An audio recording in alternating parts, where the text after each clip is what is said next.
What is up, everybody? Welcome to The Stack. I'm Alex. I'm Justin. What's up? I'm Pete. And on The Stack, we talk about a ton of books that have Oh, come man. out this week. Oh, a metric ton. Lots. So let's get into it, much kicking to it fight off about. with... Let's kick it off talking about Green Lantern #1 from DC Comics, written by Jeremy Adams and Phillip Kennedy Johnson, art by Xermánico and Montos. In this issue, we are getting back to Hal Jordan. He is back on Earth. He's doing Green Lantern stuff. We don't know exactly how he's Green Lantern powers. That's part of the mystery that we're exploring here, given that he quit the Green Lantern Corps. And the backup story, we're getting a different timeline focusing on Guy Gardner and John Stewart. And there's also a lot of mystery in terms of exactly what's going on there. I'll tell you what, I was very apprehensive getting into a book about Hal Jordan, a character that I think has been like, not necessarily We've seen enough. We've seen it. I've seen enough, but this rolled. This is, I said this on the live show. I'm going to steal Pete's thing again. It's sort of like the movie Maverick. God damn it. Yes. It's Top Gun Maverick with Green Lantern with a bit of mystery, and I absolutely love this. What did you guys think? I That's so also interesting. enjoy. We had the same. We all had the same idea. You I had also my idea. enjoy Tom Cruise movies, and I'm glad that they finally made one in the comic book form. You know Well, what I did mean? you ever read the Green Lantern run that was like, it's Cocktail, but Green Lantern? Because that was not, definitely, yeah. not good. Did It was make a lot like, of I'm sense. pretending to throw bottles in the air and juggle. Yeah. I mean, I've really felt bad for that goat. You know what I mean? Like, I don't know if that goat was okay. Did you read the comic where it's the Church of Scientology, but for Green Lantern at all? It's sort of like Green Lantern. Yeah, that was the last run. Yeah. Ooh. We got this. We're burning everybody right now. But one thing I'm not going to burn is this book, because I enjoyed this. I thought this was a fun reestablishment. I actually like if they're going to continue this sort of front story, backstory, where we get a little Hal, then we get some other Green Lanterns doing other stuff. This is fun. I like him being a little less of a jerk. He's sort of more, has a little bit more humility for a change, which is fun. I think that, like, this would make a great movie because, like, Top Gun was a while ago. You know what I mean? So it'd be cool if we got another updated movie. You know what I mean? I feel like this comic might. What are you talking push about? An that updated idea. Green Lantern movie? No, I'm Yeah. talking about no. Ryan you'd Reynolds like is to already see- married. We don't need to. You know what I mean? Like, that was where he met his wife. That was the only reason for making that movie. Because otherwise, You think it was that movie garbage. was an elaborate date? You're saying an expensive That's where he met date? his wife, and they Which fell in mo- love. What are you talking about? Top Gun Maverick? No, No, he's talking I'm about jumping Green all Lantern. over the place. I'm a little drunk from the last show, but I was making a point that Top Gun Maverick is boy. already a movie. We don't need this comic book. Oh, great. Thank you for making the point that Top Gun Maverick is a movie. Why don't we move on to talk about this comic book a little bit? I agree. I think, like, just to be clear, I thought Jeffrey Thorne's run on Green Lantern was also very good. The previous Lantern run on the Green Lantern was very good. But I really didn't know how much I missed having a sort of iconic take on Hal Jordan in the DC universe until I read this book. And that's the point of Dawn of DC, right? Is to, like, bring these characters back to the iconic basics, give them some new concept, gives them some new ideas. And that's exactly what this book does. We get the bizarro take in the best way from Phillip Kennedy Johnson, the backup story involving John Stewart and whatever is going on with him, Guy Gardner, whatever is going on with him. It seems like a riff on Black Lanterns, but maybe even more dangerous. Good stuff. Agreed.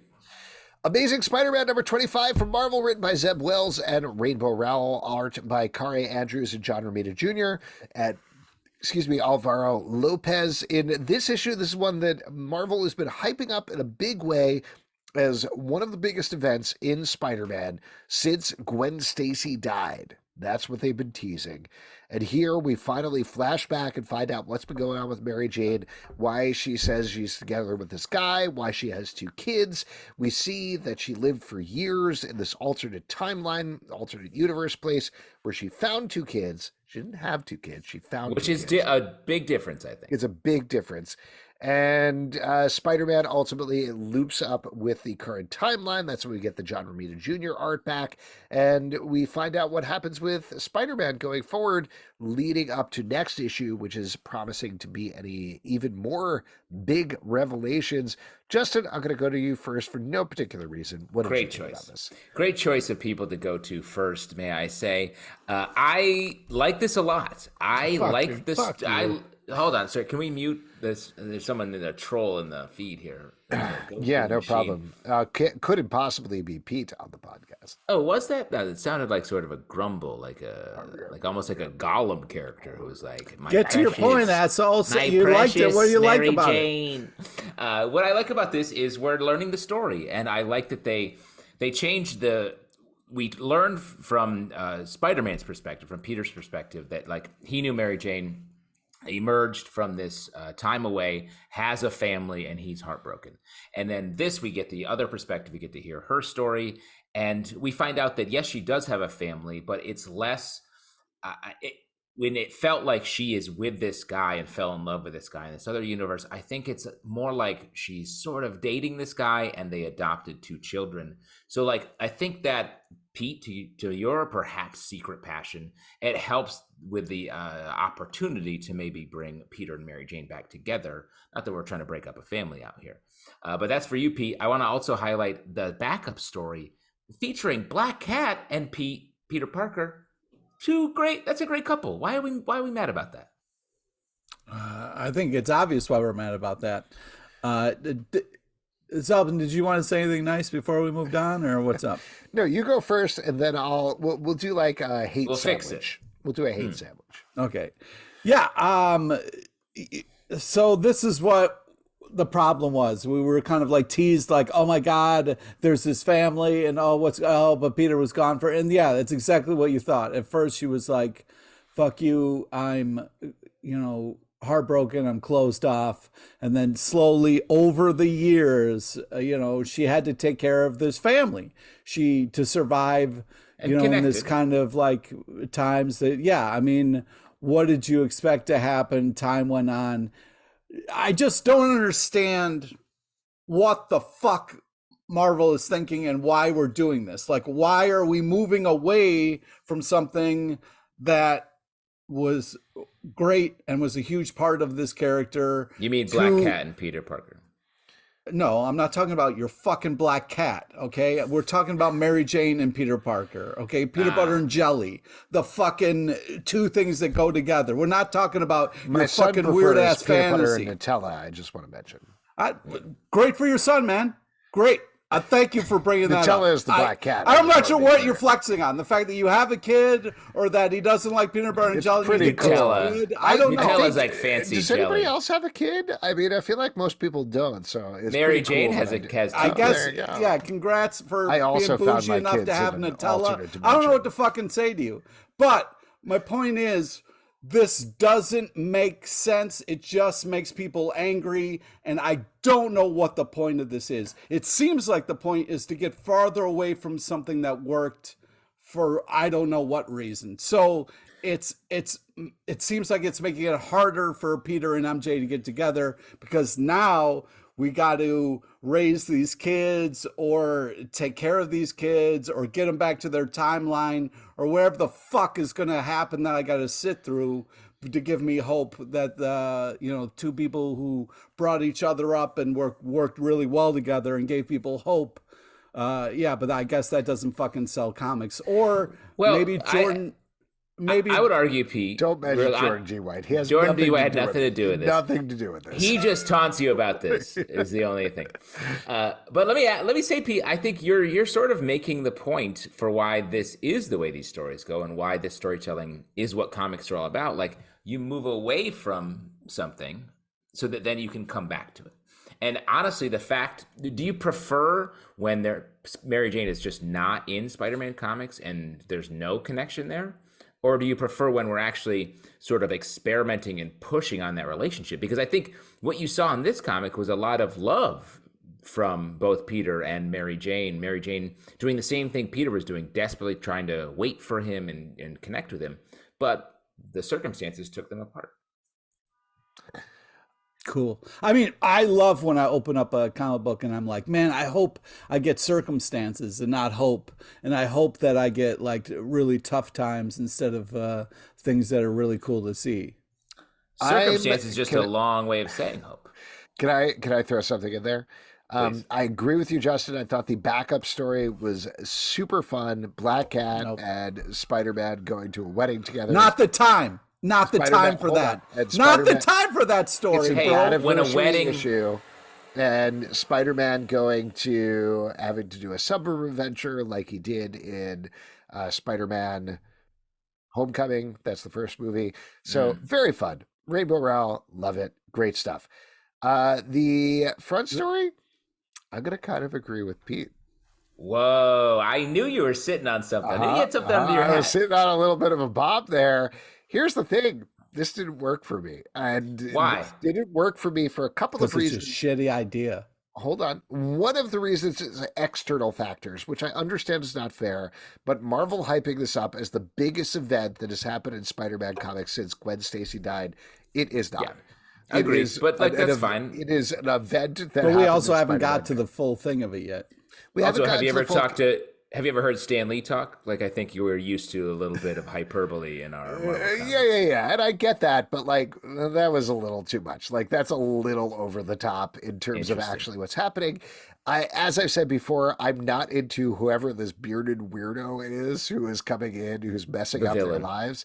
Like it just doesn't work for me necessarily as a character because I don't love when mystical stuff impedes on Spider-Man. Is the same way that I feel about Moreland. Like there's been some good stories around it, but it's too much. Like it makes Spider-Man into, in my mind, the figure the way that we see him in the real world instead of the figure that he is in the comic book world. It's very funny to me that you're saying that sort of the same stuff Pete is. You're just not yelling it and swearing as much, but you're both just being like, I don't like this. I don't like this. This story is but I don't like this. And I agree with, here's aside. The thing that I agree with Pete about is we knew this is what happened 25 issues ago. And then they're showing it to us. And granted, like, I guess you could look at that as the side of a good story that they set it up properly. But the amount that everybody hates Peter at the beginning of this story does not in any way seem deserved with anything that has happened here. And maybe that's coming next issue, but he's like punching the Fantastic Four. But this is the first time he's punched or fought the Fantastic Four or anything like that. Like, none of this feels particularly motivated in the right way to me, and it's frustrating to read that. Well, I do think this to me does feel different in that it feels like Peter Parker's often like, ugh, my life sucks, and he'll lash out at certain points. But then he, by the end of the issue, apologizes and moves on or does something to save the day. In this, he's not doing that. The darkness is lingering on him, which I think is a major difference and something that we don't often see in Spider-Man comics. And I just think that like while the mystical nature of it is like a little different and maybe not what you love, I think it's going to be a meaningful choice. I think we're going to get some sort of that will speak to the resolution of this Mary Jane having another relationship and Peter sort of wanting to have. Well, here's the problem, Justin. I think it is like you want this other relationship to happen. So you don't mind this twist in the character. But the problem that I'm having is it's rewriting a main character's DNA in the comics in a way that doesn't make sense to me. Well, he was with Gwen Stacy forever, and she was his like true love for a while, and then that went away. Like, what if you met a Gwen Stacy? And Pete, you were first reading the comics in the 1960s, right?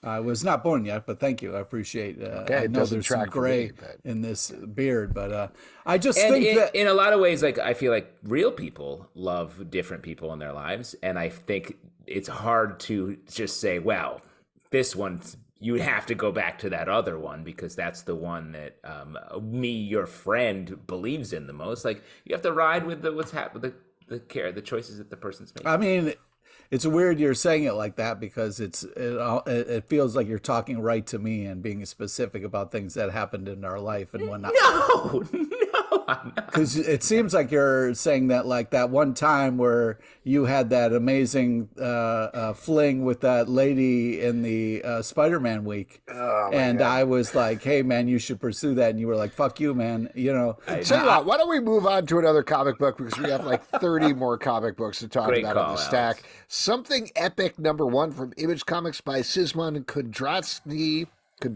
excuse me.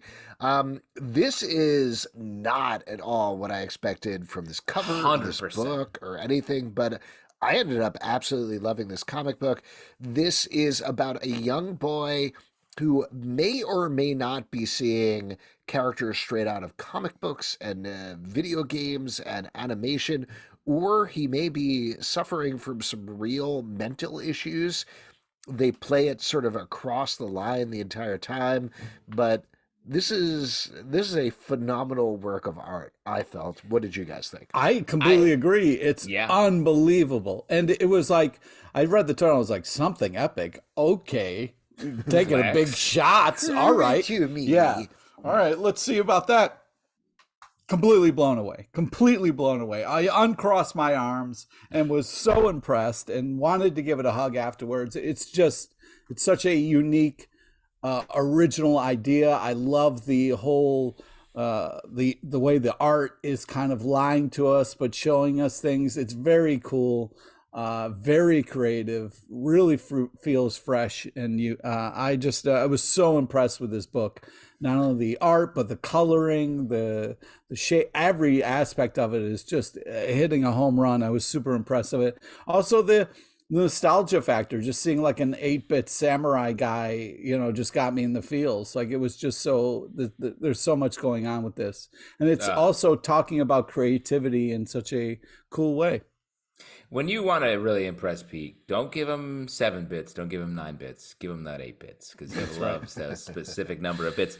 I agree. This was such a great treat of a comic. Like the way it got into some big ideas about like imagination, human potential, and then dropped into our story. The art is sort of dark and brooding, while the text is a little bit bright and inspiring throughout as we sort of fall deeper into the story. I love the swerve of we get this reveal of the sort of first twist into seeing these characters, and it's like a terrifying Nosferatu style Dracula, and then like a funny cartoon cat who's also a vampire. I was like, I did not see that coming, and it was such a swerve, and it worked. But great first issue. Definitely looking forward to this. And the last thing that I'll throw out here is this is the sort of thing that I think could only work in comics and for comic book fans, because reading this, at least I'll speak for myself, but I imagine other people out there as well, you immediately identify with this character who is like, I see these things everywhere. I see these fantastical creatures and all these characters from all of our different media and all of these different things that we read and enjoy and love. And then it has this heartbreak of, oh my God, maybe it's not real. Maybe he has an actual mental thing going on. Maybe it's not. We don't necessarily know, but plays it right across that line in a really beautiful and very emotional way.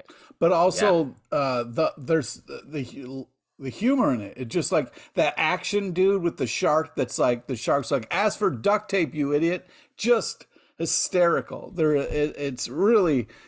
It has a real range, and it's really impressive all that it's able to pull off. Yeah, and I know we've said this before, but a beautiful art as well. This is a great one to follow. Next up, Ghostlore #1 from Boom Studios, written by Cullen Bunn, art by Leomacs. In this book, we're following a family who, this is a bit of a spoiler, but it sets up the concept of the book, gets in a horrific car accident, and one of the characters seemingly gets the ability to talk to ghosts and allow them to pass on from this life. It also seems like a opportunity, potentially, I guess we'll have to see with the second issue, but for Cullen Bunn to tell some done-in-one stories like he's been doing at the same time. So it's sort of like an anthology with an overarching idea, almost a TV pitch idea. I was very impressed with this one as well. What did you guys think? Yeah, it was, I agree, very cool. The art's really good, like tense, horrific, while not being sort of overly dark or anything.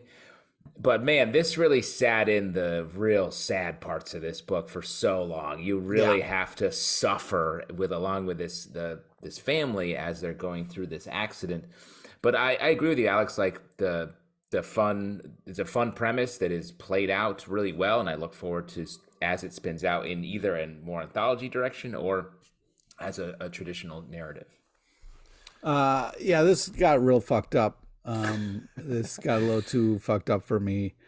I wasn't sure what was happening. I wasn't sure if the car crash happened because of seeing the dead people or if what. So I don't know. I was a little confused and it got real dark. It kind of pulled me out. But Cullen Bunn does creative, crazy, amazing things. Some of them are a little bit more on the scarier side, and that kind of isn't my wheelhouse. So, This has some shades of The Sixth Sense, if you're a fan of that as well, if you want to get on that. And Pete, if it helps you at all, what I always say is, I don't want none unless you have Bunn, hun. That does help me in the dark. Does it help you? Doesn't help me. Oh, great. I'm glad that helps you. Oh, I'll stop calling you at night and saying that on the phone to you. Yeah. Every night, man. Every night. And I love it. It helps me go to sleep. Spirit World, #1 from DC Comics, written by Alyssa Wong, art by Haining. This is continuing a short story, I guess, from one of the Lazarus Planet books. Yep. Basically, what happened was we meet this character who can commune with the spirit world. Batgirl, meanwhile, Cassandra Cain, is trapped in the spirit world. So we're following these two stories. They're trying to get her back along with Constantine. This is great. I had a lot of fun reading this. And Pete, I was curious to hear from you because there's a lot of very Miyazaki style imagery, and I know you love that stuff. So what'd you think about this book? Yeah, this was more in my wheelhouse. I really love this.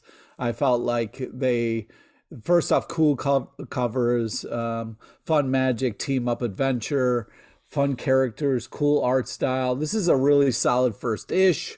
It really gets you excited about the world and what's to come. I feel like they really did a great job, and I was feeling all of it. I was really impressed with it.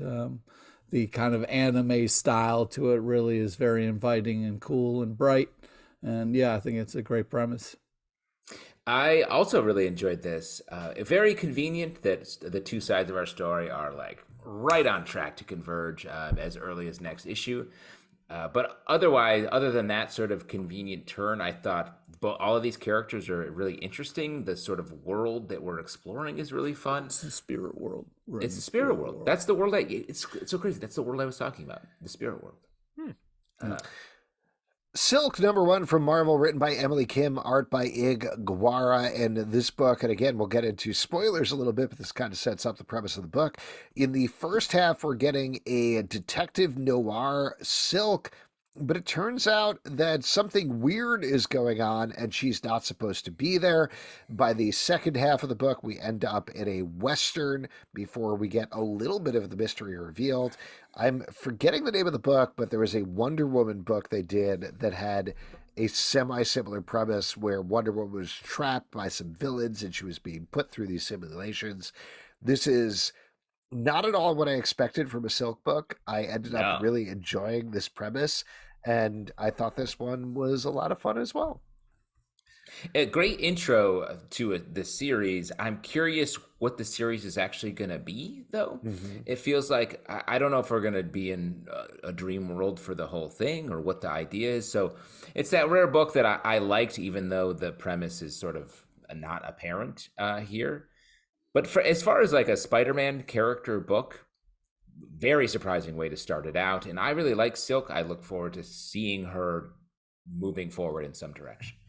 Yeah, I feel like this was a cool creative idea for Silk. The reveal was kind of fun. I'm interested to see where it goes. I think the setup is very intriguing, great art style. I think that this could be really cool. And Pete, you love Silk when it comes to sheets and underwear, so this must be really good for you. I like soft, comforting things. Phantom Road, #3 from Image Comics, written by Jeff Lemire, art by Gabriel H. Walta. The past 2 issues, we've been following 2 folks who are in a Mack truck traveling on a weird road through a strange alternate dimension. Mack trucks. When you want to drive a truck, let's make it a Mack. Sorry, Yep. we're just getting our sponsorship in there. There you go. In this issue, we flash over to the real world and follow a detective who's basically picking up on everything they've been doing the past 2 issues, which is a wild turn that I was not expecting. But frankly, we talk a lot about how we like Jeff Lemire's book, but he sort of is like, here's a little taste for you. Here's a tiny little taste of something. This book is like the diametric opposite. There was a full meal. Much, it's the full meal. So much is going on here. There is some wild stuff that happens in this issue. I thought, curious to hear if you guys felt the same.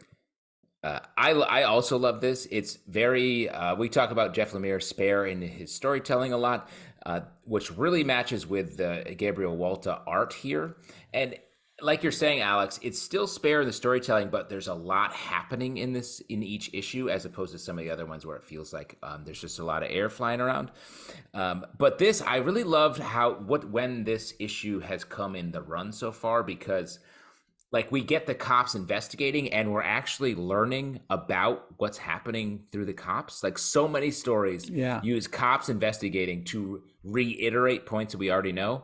In this, the cops are telling us stuff where I'm like, interesting. I didn't know that about this. And I'm so surprised I haven't seen more of that, because it really works. And the art is great. The twist with our detective character is really smart.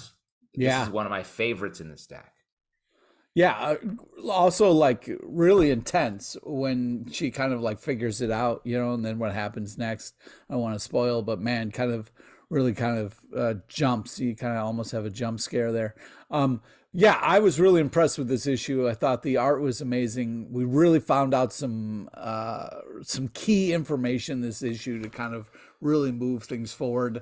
I kind of love, we've seen so many like cop interactions, like how cops get information, how things kind of move forward.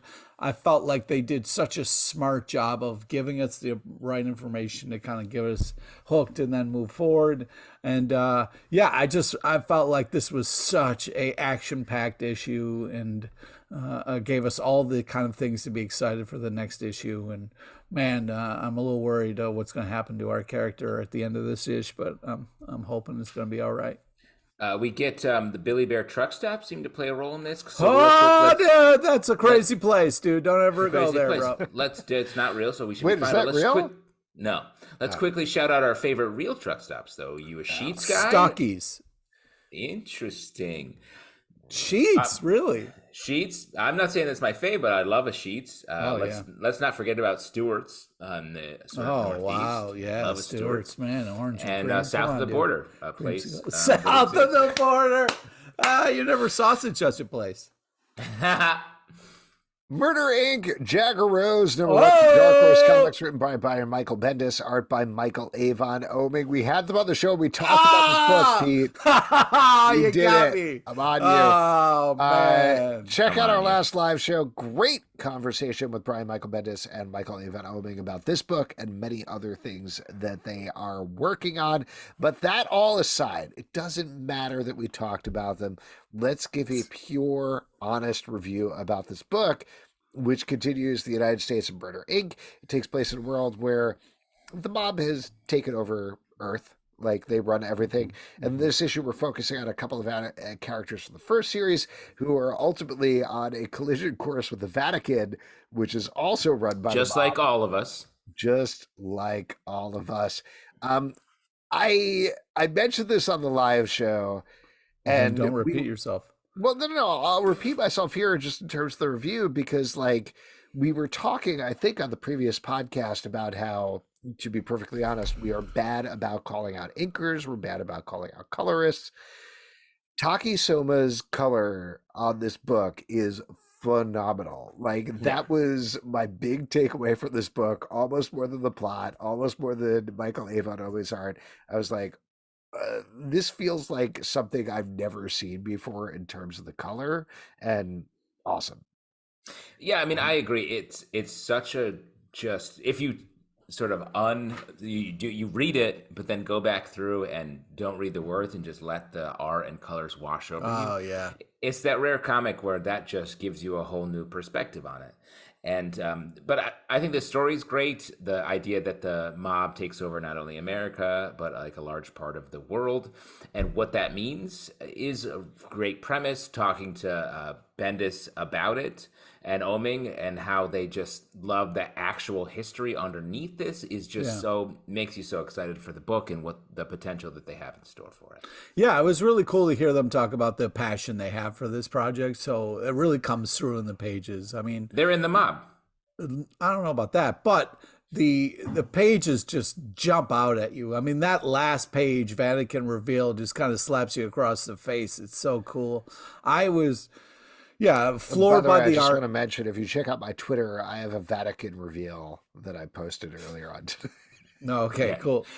Oh man, it was wow, surprising coming from you, Alex. I did not expect a Vatican. At A's Albin on Twitter, Vatican reveal. Just do a search.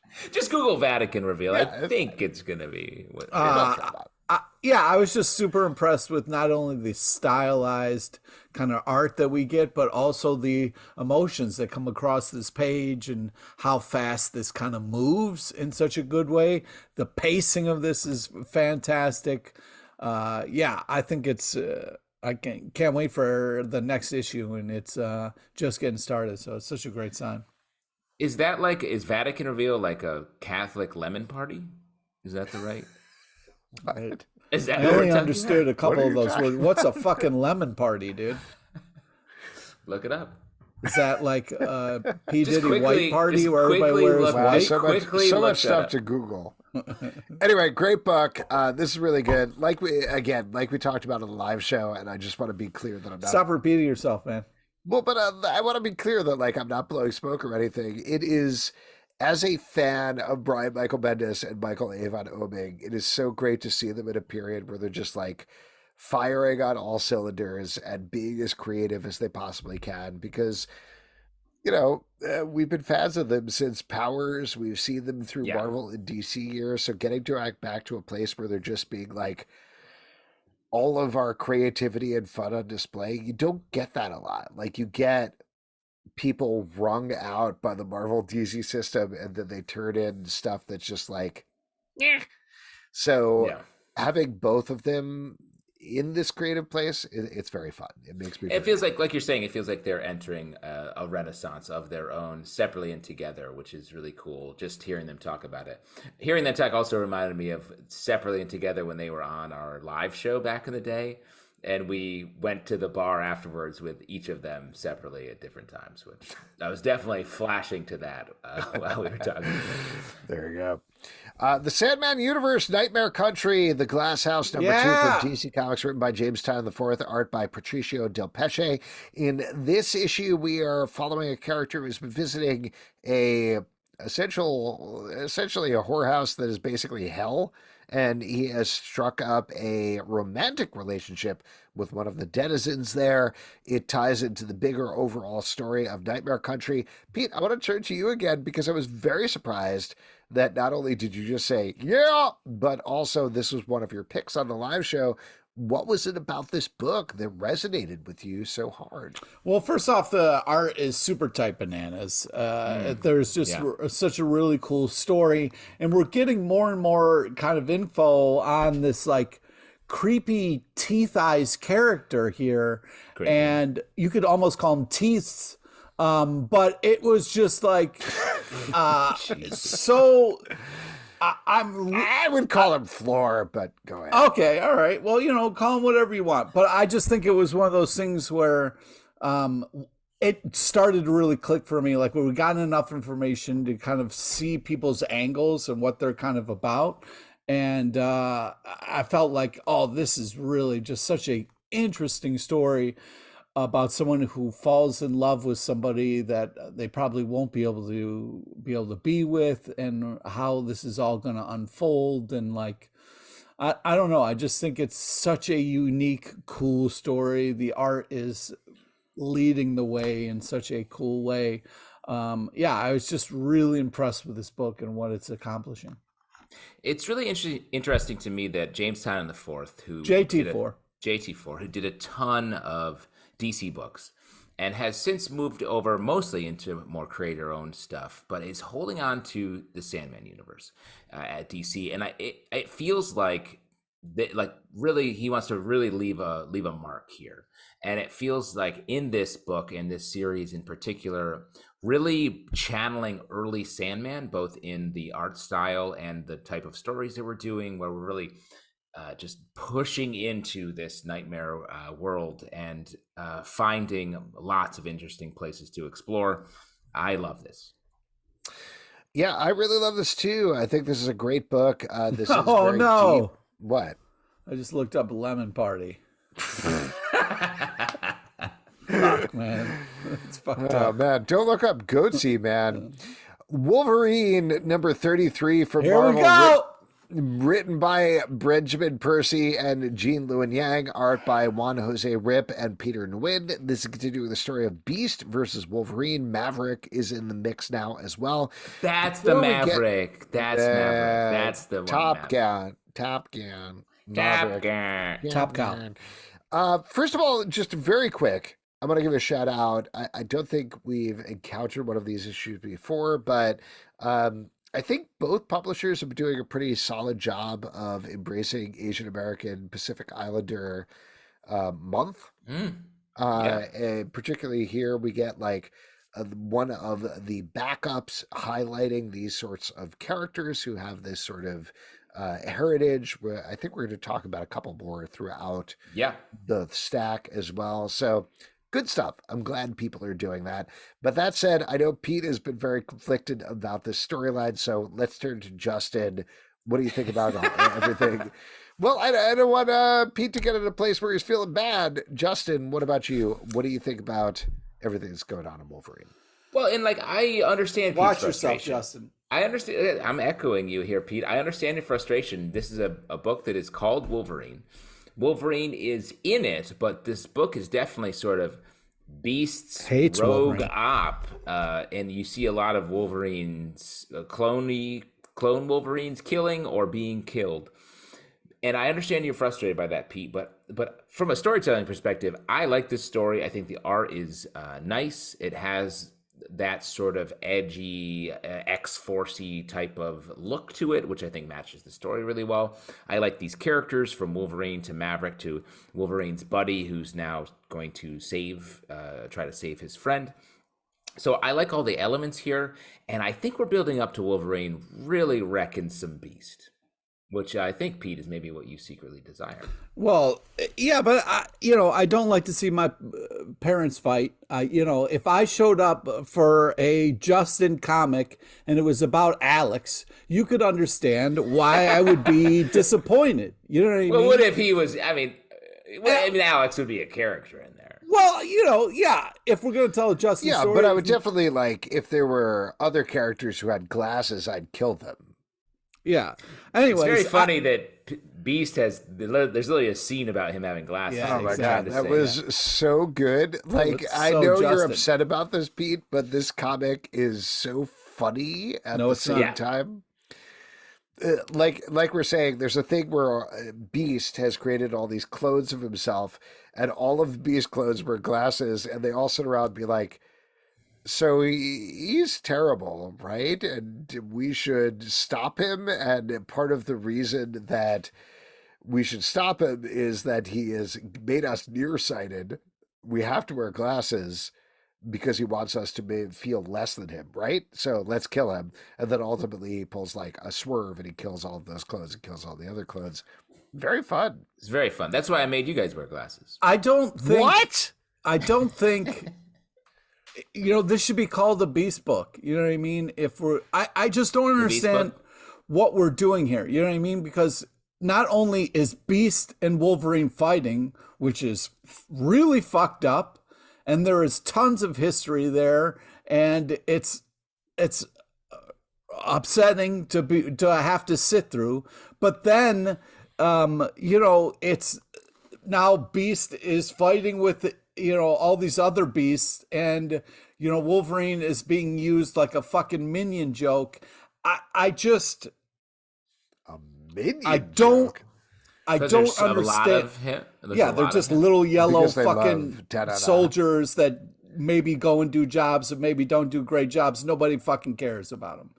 And he's not in this at all. Like, he's in it for a second, but do you think I'm sorry to interrupt. I know you're on a whole like rant here. Do you think Gru is the big bad guy behind all of this? Oh, yeah. That would be a fun. From Despicable Me. No, I just wanna be understand your reference because I made the Minions thing to kind of tip you off there. But anyways, I just think You that did tip him off. Yeah, I just think that, like, da da da. Marvel right now is really having fun fucking with the fans, and I'm not having a good time. Here's what I'd say. Fuck with the fans, but don't fuck the fans. All right, let's move on. It's just awful because it's like I'm going to the comic book store and I'm like, here's my money. Make me fucking furious at you. You know what I mean? Like, You what don't the pay fuck? for any of these comics. You don't have to reveal that, asshole. You don't have to reveal that.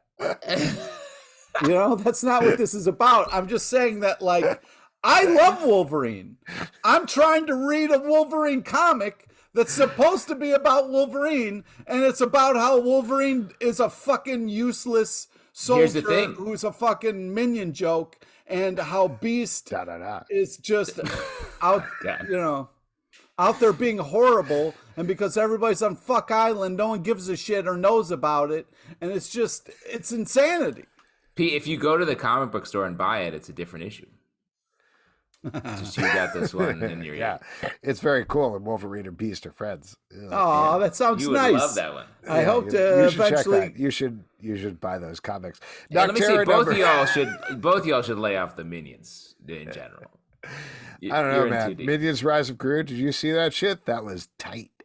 Nocterra number 14 from Image Comics, written by Scott Snyder, art by Tony S. Daniel. In this issue, our heroes, have finally encountered the folks who have all the light in the world. And of course, it's as messed up as you'd imagine. It's as bad as you'd imagine, and things only get worse from there. This is a great issue of this book. Like, I feel like we haven't exactly been trucking along with the book, no pun intended, because they're in trucks, but this is a big mythology issue. This is a big breakdown issue, and this is definitely one of those issues that, like, Scott Snyder, I think, excels at in terms of, there is no hope left in the world whatsoever. That's not true. Well, what'd you think, Pete? There certainly is a lot of circumstance. Well, it seems like from what I was trying to get from the issue, that maybe the hope might be the bad guy. You know what I mean? We'll see what happens. But they kind of reveal at the end made me think that maybe that bad guy is going to be there to kind of help turn things around. But who knows? I just think that this has been really crazy adventure, and what's been really impressive about Scott Snyder's writing is just when you think, like, okay, all they got to do is get to the light people and then everything will be fine. He's like, nope. And you're like, okay, if they just get to this one town with all the lights in it, everything will be fine. And it's like, nope. But all these twists and turns have really been kind of culminating in an interesting way. And man, the art by Tony Daniel is just unbelievable. And yeah, this has been just an intense ride that I've been very excited to read every time we get an issue. And I'm nervously excited for our heroes. I don't know what's going to happen, but man, I can't wait to see how it's going to all unfold. I think the underlying theme that maybe you're referencing a bit, Pete, is that the bad things that happen to you actually have some good in them if you make that choice. And the good goals that maybe you're chasing might also be bad.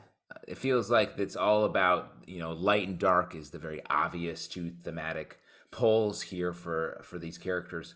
And really the answer is all the gray in the middle that they're chasing. So with that in mind, I do think it's such a plot-driven book, and each new section is like, oh no, how are they going to get out of this? In the very much like TV way of dealing, like a Lostian type book, Alex, which is maybe why you like it. Ding, ding. But I do, each issue is Scott Snyder just doing very like comic pro moves all day. King Kong, The Great War, #1 from Dynamite, written by Alex Cox, art by Tommaso Bianchi. This is what it says on the box. A bunch of folks in World War I believe, end up on King Kong's island, and King Kong shows up. Yeah. Yeah. It's his island. There you go. Yeah, I mean, if a bunch of people ended up in Justin's home, I'm here. I'm less I would love to intimidating. read that. Justin's Home, The Great War, #1. Good comic. Yeah, I think it's one of Hey, those you guys things- want a drink or some snacks? Well, hang on, Justin. You're not revealed till the end. First, it's really about this captain in the beginning, and then we Great get point. the Justin reveal, aka Kong, at the end. Oh, I by the feel way, like- check out Justin's Twitter for the Justin reveal. Yeah, I just think this book spent a lot of time on somebody we didn't know, and I kept reading it, being like, yeah, but the Kong. When are you going to get the Kong? And so at the end of it, I was like, okay, happy that finally King Kong was there. I'm interested to see where it goes, but yeah, they made us wait for the Kong reveal. My review for this goes along with every comic review. When are we going to get the Kong reveal? Every comic has a Kong reveal, and this one, it comes right at the end. Yeah. And honestly, this one was very funny because at our main character here is like, oh no, I'm in trouble. Captain. And he sort of looks around a corner, and then Kong looks around the corner with a look like, huh? What? Are you guys out in my island? It's a very funny, strange reveal for this book about King Kong. My big excitement about this book is that Pete didn't call the soldiers in here Nazis, which I thought was going to happen the entire time, despite the fact that they're World War I soldiers instead of World War II soldiers. So, frankly, Pete, I would say that's growth. Nice. Student of history shining through. Yeah.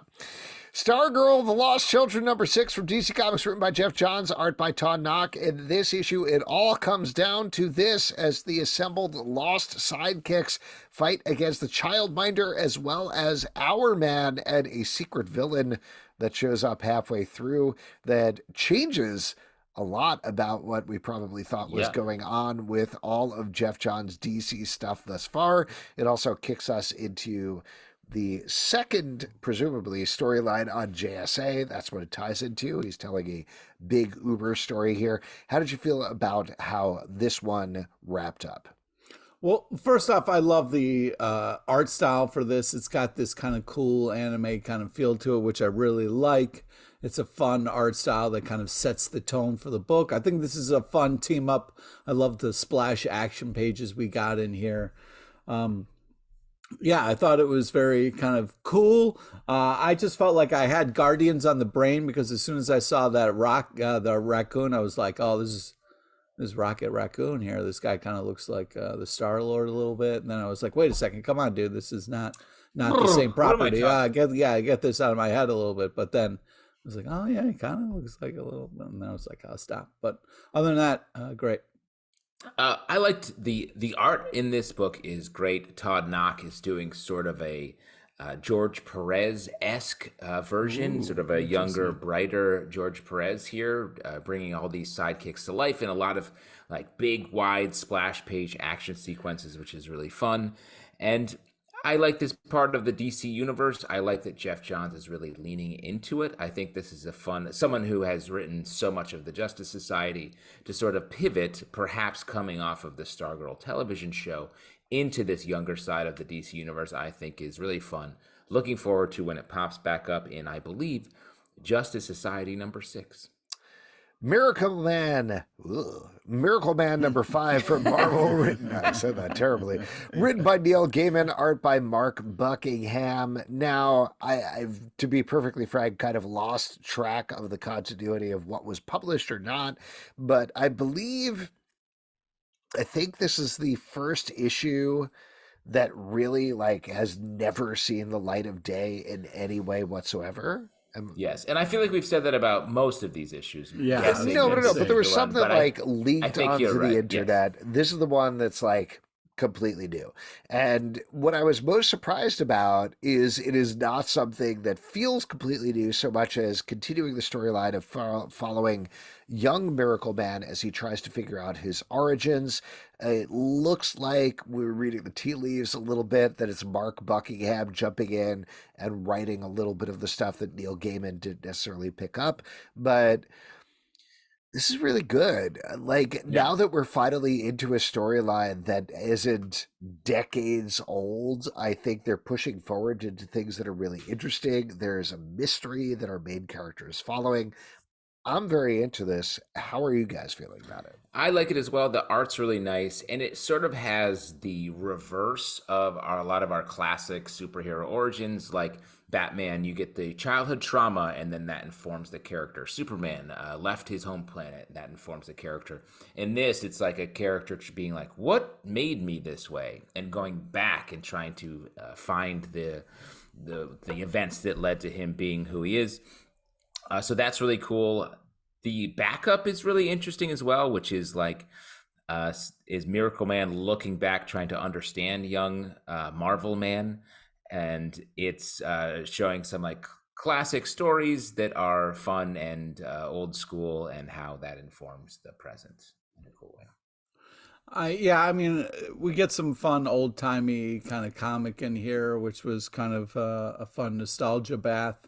But I have no idea what the fuck is going on, or how any of this makes any fucking sense at all. And I'm just I think this is a character who's looking for their origins, right? Like, that's the main thing that is happening here. We have, think about it as like, I don't know, Shazam Jr. is trying to figure out, wait, everything I ever known about myself is wrong. What am I actually? Who am I actually? Yeah. And that's what he's exploring here. Yeah. Does that help, Pete? Yeah, it does. Thank you. Yeah. Yeah, no problem. I'm happy to come over to your house and read the comics over your shoulder, or like give you tips or anything like that. I would love it if you just silently read them over my shoulder. That would be my is that not nightmare. silently? Yeah. Oh, sorry. Am I breathing really loudly in your ear? I'm so out of breath, I ran over here. All right, why don't we move on and talk about another Jeff Johns comic, Junkyard Joe #6 from Image Comics, written by Jeff Johns, art by Gary Frank. This is the last issue of this title that follows a robot soldier who is trying to help out a bunch of kids. Oh, come on, man. The dude who's writing a Beetle Bailey style comic book about him. Great action stuff in here. I would love to read more of this comic book. Agreed. I thought this had such a cool ending.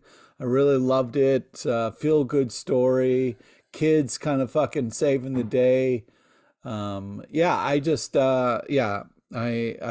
really, at first I was like, what the fuck is going on when this comic started? I wasn't sure, but then the more information we got, the more I liked it. The art is absolutely fantastic, and you end up falling in love with this robot, which is hard to do because robots don't have feelings and are eventually going to rule us. I just felt like this was really kind of an adorable story, kind of told in a interesting way. And they made you kind of earn it, but man, the ending does make it all worth it. Well, it's funny hearing you say you can't fall in love with the robot when my Roomba and I are very intimately connected. Well, you should talk to your wife, man. You're right, but the Roomba is always listening. Nope. What do you do about that? This book is, I like this. The Gary Frank art is great.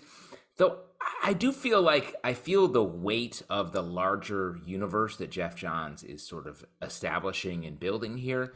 And I wish we just got a little bit more juice out of the story here. It still feels like we don't quite know a lot of the reasons why a lot of this stuff happened. This cartoonist and this drew these cartoons about this robot, and then the robot was real and found him. But it doesn't quite all hang together for me, despite the fact that I do like a lot of the ideas at play here, and like I said, the art's cool. I don't understand what you're missing. You know what I mean? Like, this older gentleman who draws cartoons was nice to this robot when everybody was scared of him, and they became friends, and earned each other's trust, and now they're kind of like family, and it's a lovely story. I don't understand. That's what happened to Gary Larson. Yeah. Yeah. Far Side. That's man. right. Yep. Yeah, that kid who was pushing the wrong way in the door came home and lived with him. Yeah, it was Pull. Wasn't Push. Oh, it was that. Now it makes, because I was always wondering how come he can't get So the confused. darn I was thing like, open. why is this funny? This is not funny, but thank you. Now it's funny. Star Trek Defiant #3 from IDW, written by Christopher Cantwell, art by Angel Unzuta. I'm a terrible person. Anyway, this is the Dark Star Trek, and I am having a blast reading this book. Justin, what about you? Same. Love, like I keep saying this over and over again, all these characters who have never hung out, banging around together in this universe. You got Spock talking to Lor's head, Worf's jumping around, getting shot. This is just a fun, bang 'em up, toy box dumping Star Trek story. Yeah, I mean, it's kind of hard to keep talking about these because, Zalbin, you're doing a great job of picking these amazing Star Trek comics that are doing great at bringing Star Trek stories to life in a way that really feels like the show. So it's hard to keep coming up with new ways to kind of talk about it, but these are great stories. And whether or not you're the biggest Star Trek fan or not, I think there's something for everybody in this. And the art's fantastic. And I want to give a shout out. This isn't in the stack. We're going to be talking about some free comic book day books towards the end of the stack, but there was a Star Trek Day of Blood prelude book that was on Free Comic Book Day that ties into this issue, which is like Countdown to Day of Blood, which is their crossover between the Star Trek title and the Star Trek Defiant title. Super fun and dark as well. Really looking forward to these books. I think they're doing a great job. Yeah. Superman Lost #3 from DC Sorry, Comics. one last thing on that, Please. because it just hit me. This Star Trek line feels like what Archie was doing like 10, 12 years ago, which led to the Riverdale series and all of that, like taking big swings and doing stuff that just are dream fan stories. Superman Lost #3 from DC Comics, written by Priest, art by Carlo Pagulayan. This is following Superman as he is, per the title, completely lost in the universe for months and years at a time. Here he's trying to hitch a ride with some dolphins because he's like, oh yeah, Lobo hangs out with dolphins all the time. That's going to get me home. Spoiler, doesn't get him home. Makes things kind of worse. Yeah, don't do what Lobo does. Is a good lesson here, because you know what he is? He's like a space Wolverine. You know what I mean? Like he's like. You know what's fun is you hitting the same joke over and over again. You know what I mean? It's not a joke. It's a belief. It's a belief, my friend Pete. You know when your partner is going through your clothes, pulls out an outfit, and is like, "Hey, what's the deal with this outfit?" And that kicks off a story of being like traumatically lost. You know that feeling? Mm-hmm. All the That's time. what Superman and Lois are going through here. I like Superman just wandering around. It's a fun adventure story. I like the idea of your partner going through your stuff and judging you. I think that makes me happy. I think that this is an interesting book. You can't trust regular dolphins, and you sure as shit shouldn't trust space dolphins. Oh. It's interesting to hear you guys call this book fun because this is so tense to read. We started in a place where we felt like, oh, maybe Superman had an affair on Lois. What's going on? The truth is actually so much worse and so harrowing for Superman and pushing him to an edge in a way that we have never seen before in comics. So this is something that feels like a panic attack of a comic waiting to happen as you're reading it. Oh, interesting. I like it has big space adventure. That's what I mean by fun, and I like that part. No, I totally get that. And I love how they're exploring these aspects of space where it's not like, and then we happen on the Legion of Superheroes, and here's a Green Lantern. It's literally like, no, all the toys are away. This is a empty toy box. Superman is sitting in here alone. It's a cardboard box. What do we do? And you were talking about, Justin, you brought up this great question for Bendis and Oeming on our live show about about taking all of your tools away, like all of the things that you normally use. And that's what this feels like for Superman, where it's pretty purposefully challenging to be like, what does Superman usually need? We're going to give him none of that. And, yeah, that's right. That's spot on. Yeah, and so I'm loving it. Like, just in terms of challenging our character, it's harrowing, it's hard to read, but very, very good. Similarly, let's move on to The Invincible Iron Man, #6 from Marvel, written by Jerry Dugan, art by Andrea DeVito. In this issue, we're continuing to deal with the fallout of Fei Long taking away that everything that Iron Man holds dear. Here, Iron Man is flashing back in time to get some lessons from his past. So we get to see some West Coast Avengers characters. X-Men? Justin, this has to be your jam. This is my jam. I shouted this out as one of my favorite reads of the week on the live show. Love harkening back. I love this sort of Tony Stark self-examination, knowing that the roots of his current crisis are in his past. He has to solve these problems to move forward. And it's really interesting stuff. Like, getting Iron Man into the X-Men is sort of like a peas and carrots, I feel like, in the Marvel Universe, but they're doing a great job of blending them really well. And something that occurred to me that I want to talk to you guys about, part of the plot is focused around Magneto's helmet and how it just, for whatever reason, is impenetrable to a psychic attack. Why is that? It's always been a thing, an unquestioned thing, like Magneto's helmet. No, you can't get through that with your psychic stuff. Is it made of a fun metal? Is it like really thick? Is it like a cool shape? Why do they have such a hard time getting through that helmet? I assume, my thought is that it has to do with comic books. Well, that's the thing. It's just funny to me what an unquestioned fact it has always been, when every comic book fact is always questioned. It's like, oh, I should do an arc about how this thing actually isn't that at all. And there's something that Magneto helmet stands firm as like, well, no one can fuck with that helmet. Good luck getting through that thing. When it's just like you knock it off and he's like, my brain. Pete, what did you think about this issue? What was crazy was I was just, after I read the Venom book that we'll talk about in a little bit, I read this one. And I was like, all right, we have a Shogun Iron Man, and then we had Samurai Venom. I was like, what is happening? Wrong Iron Man book. That's the other Iron Man book, which I also like, that we're going to talk about in a minute. Oh, I'm sorry. I'm confusing my This Iron is the Mans. X-Men Spider-Man villain Wonder fight. Man is in it. It's the Wonder Man. Cool. Well, anyway, great issue. Monarch #4 from Image Comics, written by Rodney Barnes, art by Alex Lids. We didn't talk to him about it much, but we did talk to Rodney Barnes about Monarch. Slam. There you go. This is another baller issue for this book. We have a spoiler here, but a young kid who we were initially following turns out to be the leader of this alien invasion. In this issue, he figures out, wait, maybe I don't want to be leading this alien invasion after all. And of course, the alien invasion turns on him.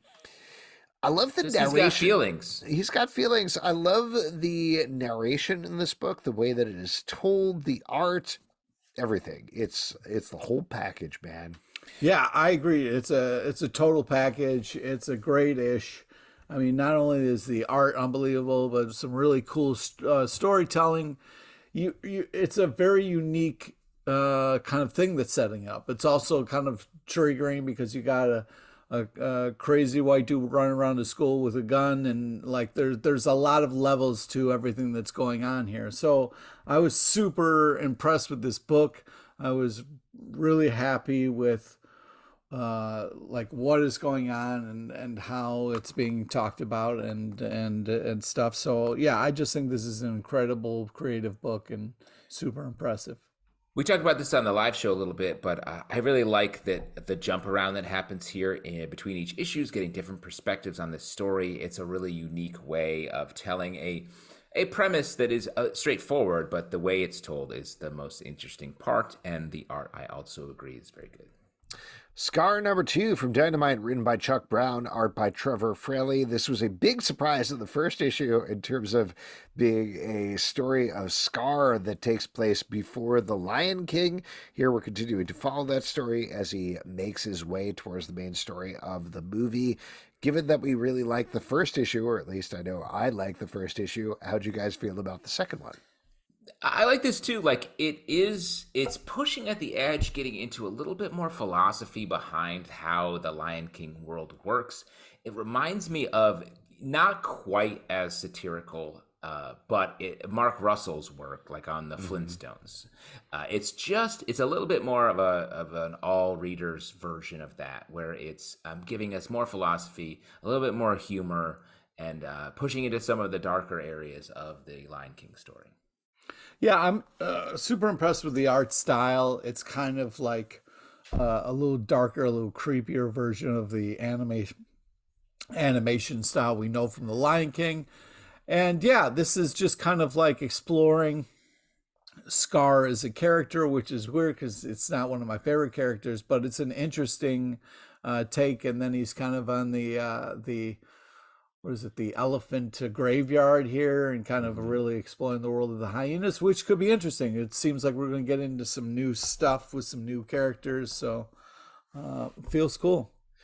Gotham Academy, Maps of Mystery, number 1 from DC Comics, written by Carl Kerschel, Becky Cloonan, and Brendan Flesher, art by Carl Kerschel.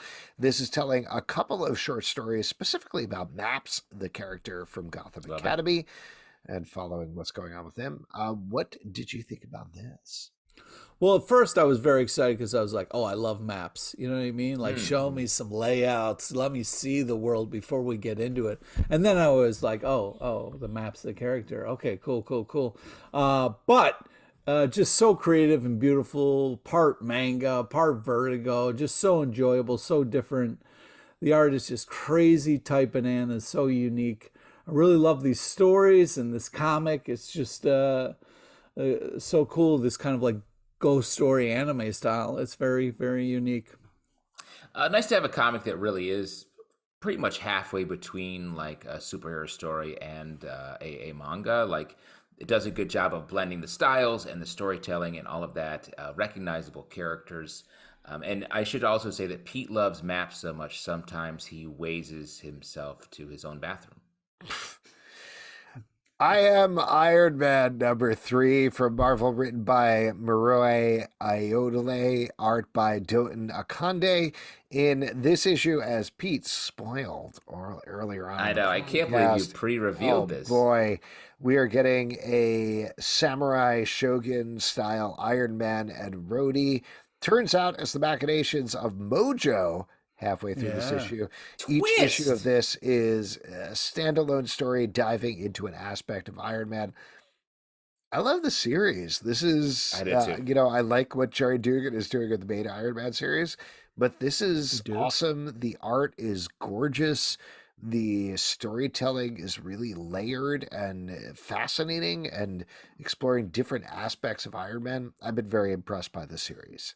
It's just great companion books, these two Iron Man books, because one sort of continuity driven, like heading toward large Marvel events, bringing the world to the universe together, while this like standalone, sort of on the outer edge of the Marvel Comics universe in a cool way. The fact that Mojo popped up here, I was like, I knew something was weird, but I didn't think it was Mojo weird. And there it was.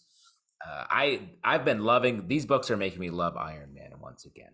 Ooh, interesting. Yeah, I just feel like the art style is fantastic. This is such a cool, creative idea. And then the twist of the Mojo, but then the twist again later that we, hear a lot about Tony's relationship with his father, but, you get the kind of mom shout out in this issue that is super powerful. Mother's Day coming up. Yeah, fucking take all the fucking jokes that I was going to fucking do. Oh, sorry, I don't know. Pull everything away from me so I don't get Email me a script that you want to hit. You fucking dick. Don't interrupt people. Let them fucking talk. And then if you got something... We have that email that we send before the show. We're like, hey, guys, I want to claim these jokes real quick. Yeah. Anyway, okay, you know what? Let's hey, guys, Sunday's Mother's Day. Make sure you're fucking on it, all right? It's this Sunday. Is that your joke? That's more of a public service announcement. Well, Pete is pretty much done. Why don't we move on and talk about Old Dog number 4 from Image Comics by Declan Shalvey. This is a big issue for anybody who's been wondering about the sci-fi stuff that went down to the first issue of this title. We get back to that in a big way here with some awful results for our main character. What do you guys think about this issue? I love this issue. I thought this was really impressive artistically. And then it leaves you with some deep shit, man. I really love the way this ended. Some losses you never recover from. Yeah, I just think that this such a cool issue. Enough action, enough story. But man, kind of leaves you with some thoughts. You know what I mean? Where you're kind of like, wow, man, life. Yeah. Wow. Deep philosophy. Happy Mother's Day, I guess, is what I would say to that, Pete. This book, when we talked to Declan Shalvey on our show a few months back, you could tell that we really should have talked to him. Yeah, we really should have talked to him. Thanks for picking up the slack on Pete's line, Alex. But Declan loves this book. It was very clear in the way he talked about it. And I think it has a big show, don't tell vibe. Like, it's definitely like something we talk about in improv, right, guys? That you treat your audience like geniuses and poets and geniuses, and they might just turn out to be that. Yeah. And that's what I think this book does. It very much is like, I'm going to show you the story, and you can sort of draw your own conclusions and figure it out. And that's what we're getting here, while at the same time, the art is really good and emotive. Speaking of improv, it was crazy that Bendis kept saying yes and. I was like, oh my God. Yeah. He's in 101. The Great British Bump Off number 2 from Dark Horse Comics, written by John Allison, art by Max Sarin. This follows a murder mystery that is happening at a Great British Bake Off style show, and the main character is trying to figure out the mystery while also trying to win the baking competition. A delightful, ribbled mystery throughout. I am having a blast reading this book. You know, it's funny that the art style matches. Go ahead, Pete. I was going to say, it's funny that you're having fun because the tension of this is just so intense. So it's weird that you would say the word fun because the tension of the bake-off and this, layered on top of everything just doesn't seem like there's room for fun. But man, I love all the stuff that is happening in this comic, and the art is super bananas tight. This book reminds me a little bit of watching a reality show where it keeps sort of recapping the stuff that's happening. Yeah. I don't quite know. It's not moving forward in a way that I can really find the pace. Reality TV doesn't move forward.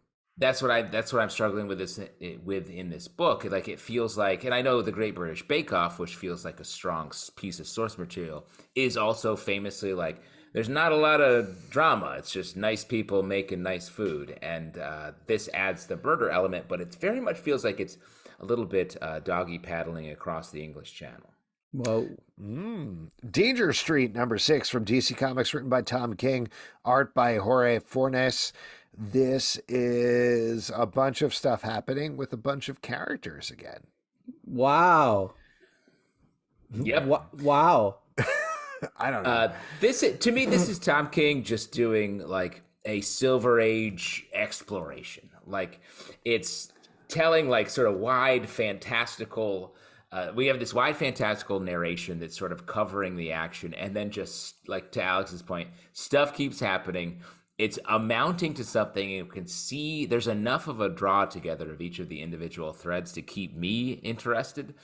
But I don't know actually how all of these characters will connect by the end.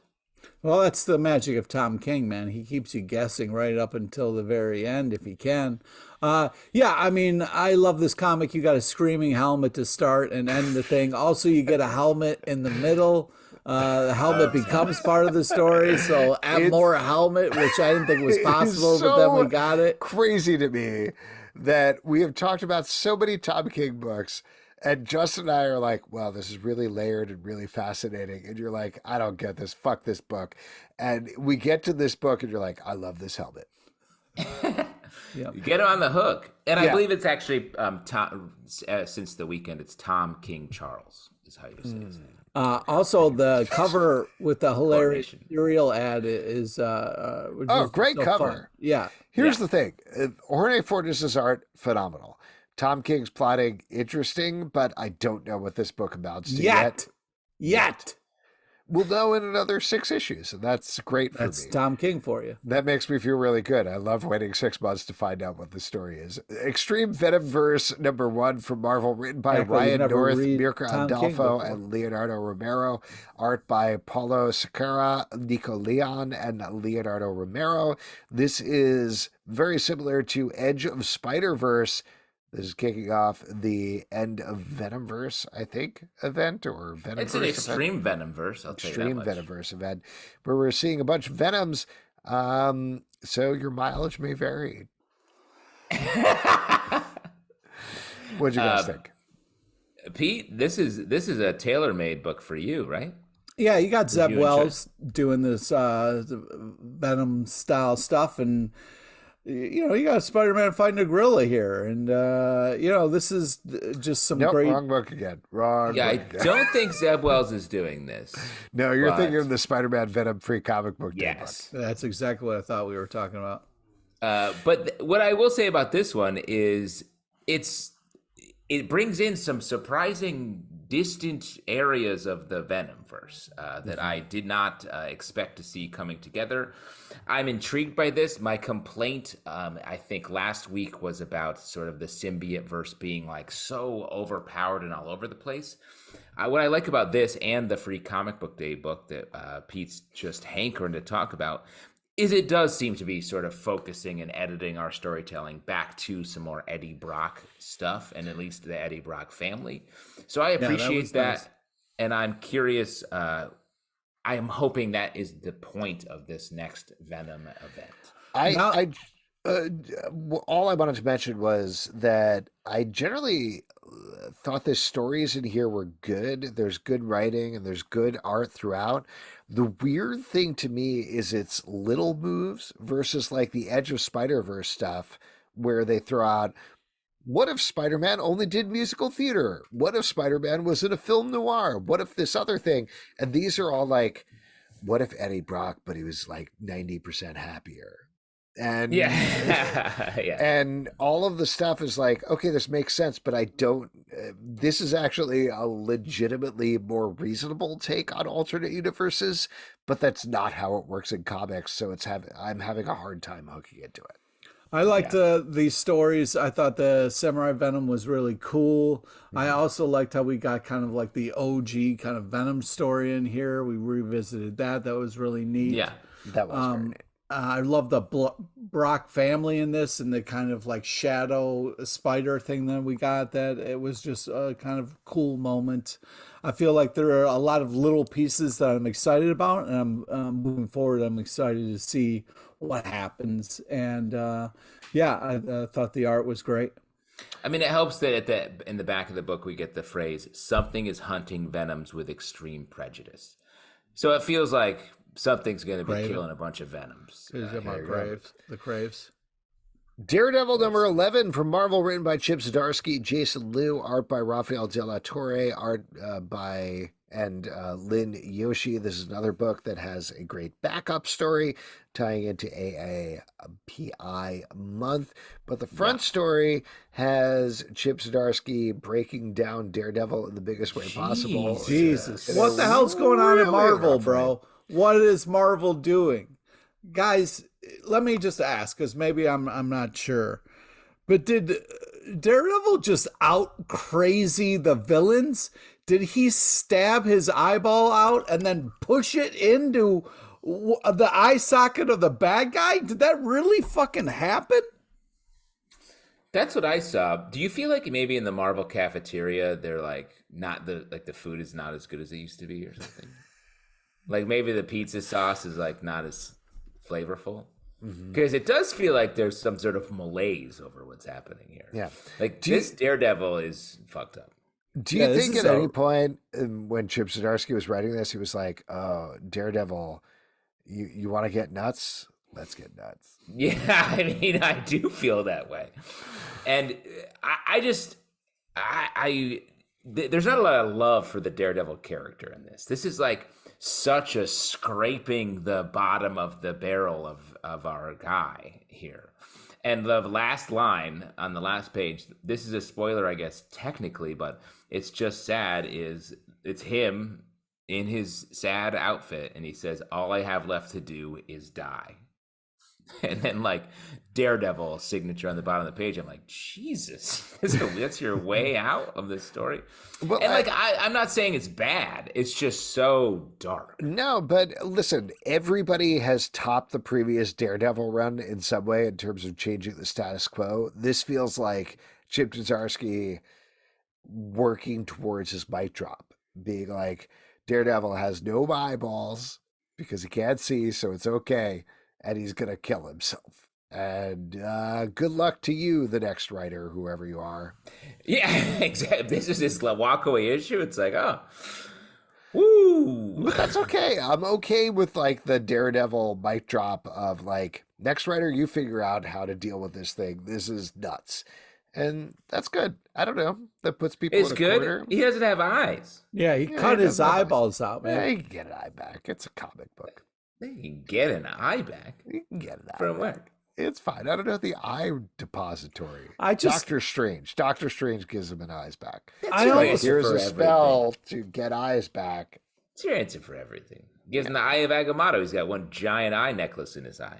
Yeah. I wonder if they're sitting around at the Marvel lunch table and they're like, I'll give you $10 if you have a Daredevil cut out his own eyeballs. Yeah, and just to be clear, for anybody who doesn't know this, everybody at Marvel, they all eat at the same lunch table. Yeah. And not, I think not breakfast or dinner, but lunch. What's crazy is like a couple tables over, DC, all eating lunch together. Yeah, it's a real rivalry. Yeah, and I just think at the Marvel table, they like stopped having like Taco Tuesday or something. And now it's like, I don't know, it's like Turnip Tuesday now. Yeah, and Dynamite, they're not allowed in the lunchroom. They just like retreat to the stage in the theater, and they're like eating on there. And they're like, oh man, this is much cooler, right? Uh-oh, we're getting into an Alex school. Yeah, we're getting to an Alex story. Yeah, they hang out at the theater, right, guys? Because that's a thing you do. Yeah, it's so cool. Why don't we move on and do a couple of quick hits on Free Comic Book Day issues? I'll just mention we didn't get previews of this, so I wasn't able to send this to you guys.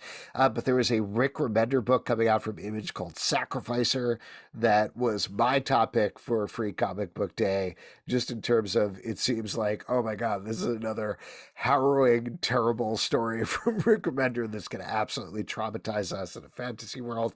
There's also a great story from Jeff Lemire that I was very excited about some sort of flies. I don't remember what it was. It wasn't fireflies, but it was something else. But let's run through these books real quick. The first one, Uncanny Avengers Free Comic Book Day #1 from Marvel, written by Jerry Dugan and Jonathan Hickman, art by Joshua Cassara, Javier Garran, and Valerio Schiti. This is kicking off two big events. The first one is we're getting towards the fall of X, and the Jonathan Hickman story in there, I believe, if I remember correctly, is Gods, which is his new addition to the DC universe that involves somebody who knows Doctor Strange already. I would say Marvel Universe probably, but otherwise, yes. Did I say DC Universe? Yes. Oh gosh, it's been a long show. Are we talking about Uncanny Avengers? Yes. Okay.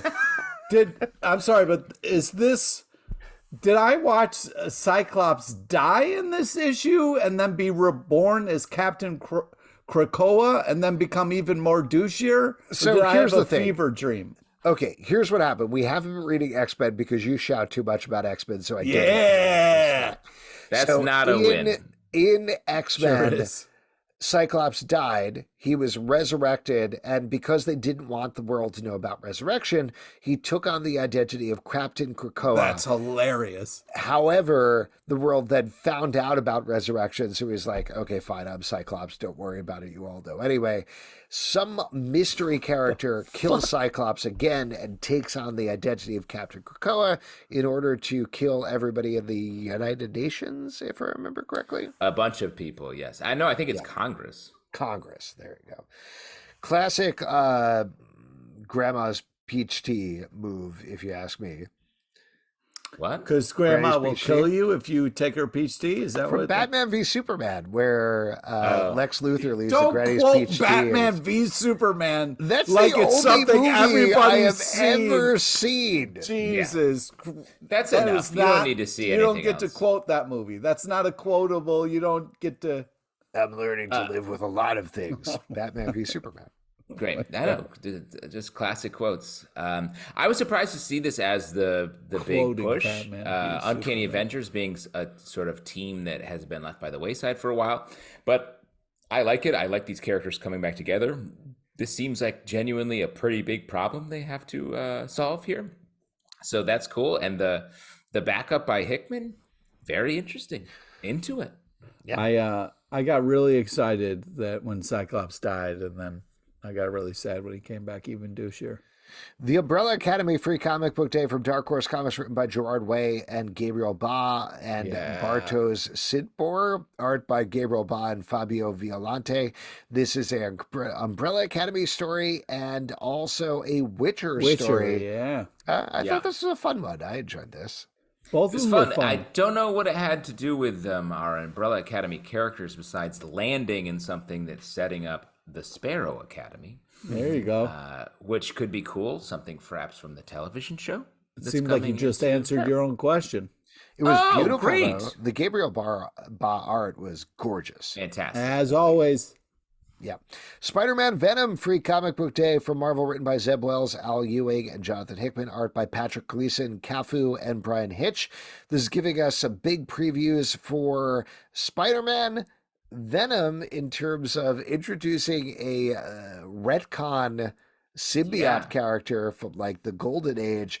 And then the big one that I definitely want to talk about is the Jonathan Hickman Brian Hitch story, which is a little bit of Ultimate Invasion. But overall, a good book. The last story, just to jump right to that, this is a couple of pages from Ultimate Invasion. This seems to be finally getting to, what happened with Miles Morales when he got to the Marvel Universe with Secret Wars. That's very exciting. Agreed. I love that. I mean, this book was cool across the board. It was one of my, again, like talking about how I was disappointed by a lot of symbiote stuff. This book was great. Like the retcon story, I was like, oh, this is interesting. And then the full page of the retcon symbiote robot guy with blazing eyes and tongue out. I was like, this is scary. Yeah. So that was great. And then, like you said, the Hickman Hitch stuff at the end. Let's go. Yeah, there's some scary stuff for sure. That whole Flexo thing was kind of crazy. But yeah, the Spider-Man fighting a gorilla was kind of bananas. And then giving Craven giving Doc Ock exactly what he needs for his evil plan. Interesting. Yeah, I'm excited to get into a classic Doc Ock story. I think that'll be fun. Last but not least, Conan the Barbarian Free Comic Book Day from Titan Comics, written by Jim Zub, art by Rob De La Torre. This is a classic Conan tale, and, Jim Zub seems the perfect fit for it. I'm excited to read his ongoing series. I like the fact that it seems like they challenged themselves by doing a truly classic feeling and looking Conan story, and then straight up did that. That also sets up the upcoming run. Yeah, Zubhub is a great writer, and Conan is a good fit for him. I thought this was a really solid story. I liked the whole kind of like Conan setting out on his own. The art style really felt like old school Conan the Barbarian comics from back in the day. The nostalgia factor was on 10, and it was really quite beautiful. And that is it for the stack. If you'd like to support this podcast and all the podcasts we do, patreon.com/Comic Book Club. Also, we do a live show every Tuesday night at 7 p.m. to Facebook and YouTube. Come hang out. We would love to chat with you about comic books. Apple, Spotify, Stitcher, or the app of your choice to subscribe, listen, and follow the show at Comic Book Live on Twitter, Comic Book Club Live on TikTok and Instagram, comicbookclublive.com for this podcast and many more. Until next time, we'll see you at the comic book shop. What happened at the beginning of this podcast?